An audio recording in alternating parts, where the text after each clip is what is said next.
ये कहानी है चांदनी और अभय की। दोनों ही मिडिल क्लास फैमिली से थे और एक ही कॉलेज में पढ़ते थे। अभय पार्ट टाइम जॉब भी करता था और पढ़ाई भी। चांदनी अपने माता पिता के साथ रहती थी। अभय जब 5 साल का था तभी उसके माता पिता की मौत हो गई थी। उसके बाद उसके चाचा जी ने उसे पाला था। एक ही कॉलेज में साथ साथ पढ़ाई करते करते उन दोनों में प्यार हुआ। कॉलेज की कैंटीन में इजहार हुआ। फिर शुरू हुआ छिप छिप कर मिलने और मोबाइल पर घंटों बात करने का सिलसिला। पास के पार्क में साथ साथ जीने मरने की कस्में खाई गईं और तय किया गया कि कॉलेज खत्म होते ही वे दोनों शादी करेंगे। थोड़ा तेज चलाओ अभय, ये क्या बाइक को बैलगाड़ी बना रखा है? कहाँ खोए हो अभय? मैंने कहा बाइक थोड़ी तेज चला लो। क्या लगता है चांदनी, तेरे मम्मी पापा इस रिश्ते के लिए तैयार होंगे?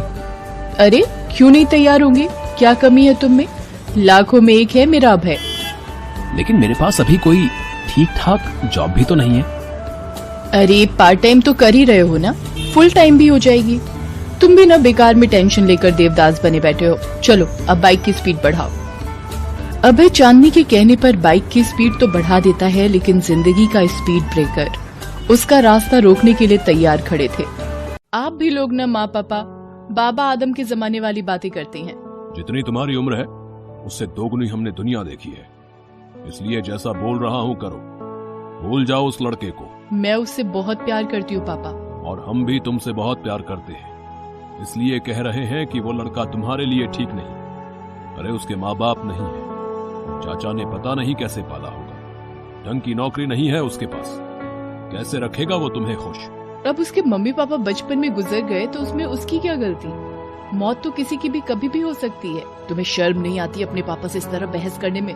चांदनी के माता पिता ने उसे अभय से शादी करने को बहुत मना किया, लेकिन वो जिद पर अड़ी रही। लेकिन उसके माता पिता भी टस से मस नहीं हुए। चांदनी अभय के बिना एक पल नहीं रह सकती थी और अभय चांदनी के बिना। इसलिए उन दोनों ने घर से भागने का फैसला किया।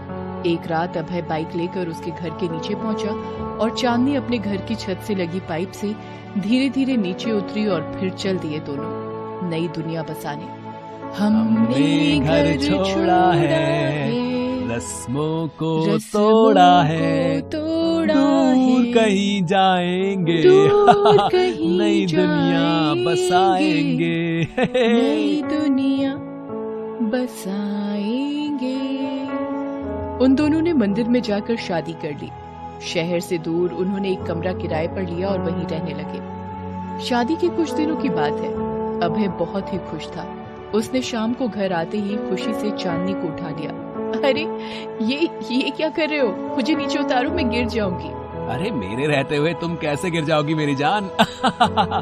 अच्छा बाबा ठीक है, नहीं गिरूंगी, लेकिन ये तो बताओ तुम इतने खुश क्यों हो? अभय ने चांदनी को नीचे उतारा और उसे बताया कि उसकी एक बहुत बड़ी कंपनी में परमानेंट नौकरी लग गई है। ये सुनकर चांदनी बहुत खुश हुई, लेकिन अभय जब सामने बिठाकर ये सब कुछ चांदनी को बता रहा था तो अभय के मुंह से शराब की बदबू आ रही थी।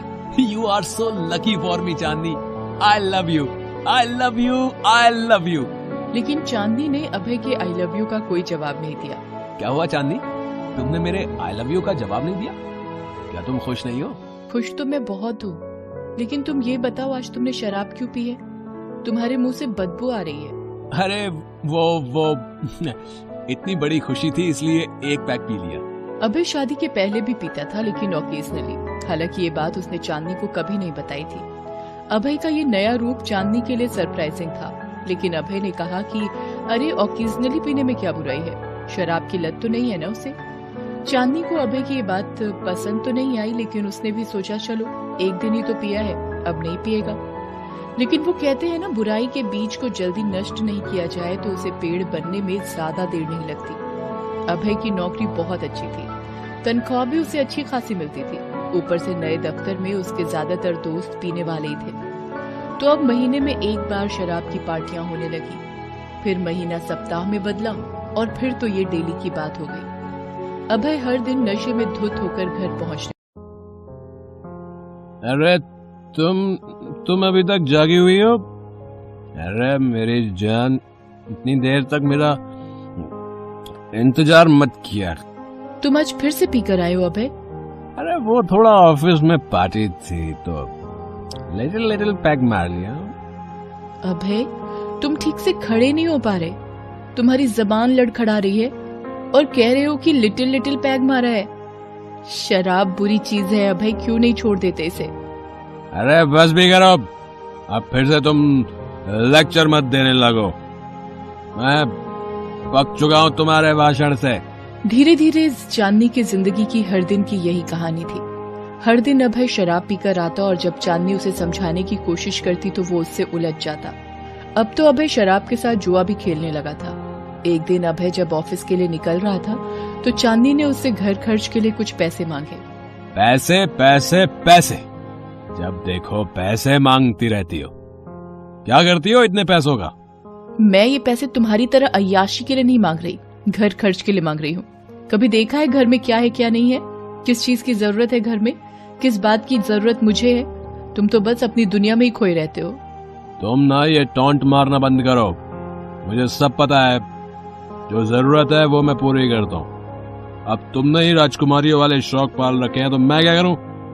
कान खोलकर सुन लो, अगर तुम्हें अपने राजकुमारियों वाले शौक पूरे करने हैं तो अपने बाप को बोलो, मुझे नहीं। घर में राशन नहीं है, सब्जी नहीं है, मसाले नहीं है, बिजली का बिल जमा नहीं हुआ है, ये क्या राजकुमारियों के शौक है? पिछले 6 महीने से तुमने एक पैसा मुझे नहीं दिया। मैं ट्यूशन पढ़ाकर किसी तरह सब मैनेज करने की कोशिश कर रही हूँ, लेकिन गृहस्थी की गाड़ी अकेले नहीं चलती अभय, तुम्हें अपनी जिम्मेदारी को समझना होगा। उस दिन चांदनी ने भी अभय को बहुत सुनाया। उसे लगा कि इन सब बातों का उस पर असर होगा, लेकिन वो नहीं सुधरा। लेकिन चांदनी भी हार मानने वालों में नहीं थी। एक दिन जब वो फिर से रात को पूरी तरह टल्ली होकर आए तो, अभय, मैंने तुम्हें घर खर्च के लिए पैसे देने को कहा था, तुमने मुझे अभी तक नहीं दिए। मेरे पास पैसे नहीं है। शराब और जुए के लिए हैं पैसे, लेकिन घर खर्च के लिए नहीं है। हाँ नहीं है, क्या करना है अब बोलो। मैंने तुमसे शादी करके बहुत बड़ी गलती कर दी। मुझे पता नहीं था कि मैं एक शराबी से शादी कर रही हूँ। क्या कहा? शराबी? मैं शराबी हूँ? हाँ हूँ शराबी, अपने पैसे की पीता हूँ, तेरे बाप से लेकर नहीं पीता। अब हटो आगे से, और खबरदार जो मुझे आज के बाद शराब पीने के लिए फिर से टोका। टोकूंगी 100 बार टोकूंगी। 100 बार टोकेगी? 100 बार टोकेगी? रुक, तुझे मैं बताता हूँ, रुक। उस दिन अभय ने सारी सीमाएं लांघ दी और अपनी बेल्ट खोलकर चांदनी की पिटाई शुरू कर दी। बेचारी चांदनी आंखों में स्वर्ग सी दुनिया के ख्वाब लेकर आई थी, लेकिन अभय ने उसकी दुनिया नरक बना दी। अगले दिन ही चांदनी अभय का घर छोड़कर अपने माता पिता के पास आ गई। अभय ने उसे जाते हुए देखा भी, लेकिन उसने उसे रुकने के लिए एक शब्द नहीं कहा। ना ना ना, रोना नहीं है बेटी, हमने तो तुम्हें पहले ही समझाया था, तुम्हारी ही आंखें बंद थी। चांदनी फिर से अपने माँ पापा के साथ रहने लगी। दूसरी तरफ चांदनी के चले जाने से अभय पूरी तरह आजाद हो गया। अब वो घर में भी पीने लगा, ऑफिस में भी वो पूरा दिन शराब के नशे में ही रहता। धीरे धीरे उसके काम पर भी असर पड़ने लगा। उसकी कंपनी के बड़े अफसरों ने उसे चेतावनी भी दी, लेकिन वो शराब का इस कदर आदी हो गया था कि उस पर कोई असर नहीं पड़ा। उसके काम में बार बार की लापरवाही और शराब की लत के कारण उसकी नौकरी चली गई। अब वो घर पर ही रहने लगा। एक दिन, अरे घर में तो कुछ खाने को है ही नहीं, बड़े जोरों की भूख भी लगी है। चांदनी रहती थी तो इन सब बातों की मुझे कोई फिक्र नहीं थी। चांदनी के जाने के बाद ये पहला दिन था जब अभय को सच में उसकी कमी महसूस हुई। एक दिन जब वो टीवी देख रहा था तो अचानक ही लाइट चली गई। उसे लगा कि कुछ खराबी होगी, लेकिन अगले दिन भी जब लाइट नहीं आई तो वो परेशान हो गया। उसने पता किया तो ये पता चला कि उसने तो बिजली का बिल ही नहीं भरा है। चांदनी गई तो मेरे घर की रोशनी भी रूठ गई। मैंने कितना बुरा किया है उसके साथ। फिर तो चांदनी की छोटी छोटी बातों को याद कर अभय परेशान होने लगा। उसे बार बार एहसास होता कि उसके बुरे व्यवहार के बावजूद वो किस तरह घर को, घर के खर्चों को और उसे संभाल रही थी, लेकिन इसके बावजूद उसका पीना नहीं छूटा। वो उधार लेकर पीता रहा। एक दिन जब वो पीकर घर वापस लौट रहा था तो उसके कदम लड़खड़ा रहे थे और उसी क्रम में वो एक पत्थर से जा टकराया। आज चांदनी का हाथ उसे संभालने को नहीं था। वो पूरी रात सड़क पर किसी आवारा जानवर की तरह बेहोश पड़ा रहा। सुबह जब उसे होश आया तो फिर से वो चांदनी को याद करने लगा। उसे रोना भी आ रहा था। उस दिन उसने हिम्मत की और चांदनी के घर पहुंच गया। तुम्हारी हिम्मत कैसे हुई मेरे घर आने की? तुम अभी के अभी यहां से निकल जाओ वरना पुलिस को बुलाऊंगा। मुझे माफ कर दीजिए, मुझसे गलती हो गई। चांदनी को मेरे साथ जाने दीजिए, मैं उसके बिना नहीं जी सकता। तुम पहले भी यही सब बकवास करके मेरी बेटी को बरगला चुके हो, अब नहीं। निकलो निकलो यहां से। चांदनी, चांदनी प्लीज मुझे माफ कर दो, मुझसे गलती हो गई। मेरे साथ चलो ना, मैं सुधर जाऊंगा। तुम्हारी कसम, मैं सुधर जाऊंगा। अभय चांदनी के आगे रोने लगा, उससे बार बार माफी मांगने लगा और सुधरने की बात कहने लगा। चांदनी को उस पर दया आ गई। उसने अपने पापा से उसे माफ करने को कहा।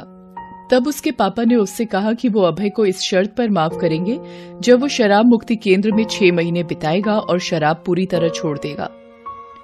अभय पहले शराब मुक्ति केंद्र जाने की बात से इनकार करता रहा, लेकिन जब चांदनी ने उसे समझाया तो वो मान गया। धीरे धीरे 6 महीने बीत गए। चांदनी और उसके माता पिता अभय को लाने खुद शराब मुक्ति केंद्र गए। अभय चांदनी के माता पिता के पैर छूता है, वो उन्हें गले लगा लेते हैं। आप लोगों ने शराब जैसी बुरी चीज से मुझे बाहर निकलने की प्रेरणा दी, मुझे अपनाया। इस नए जीवन के लिए आप लोगों का किस मुंह से धन्यवाद करूं? बस अब कभी भूल के भी उस पुरानी दुनिया में नहीं जाना।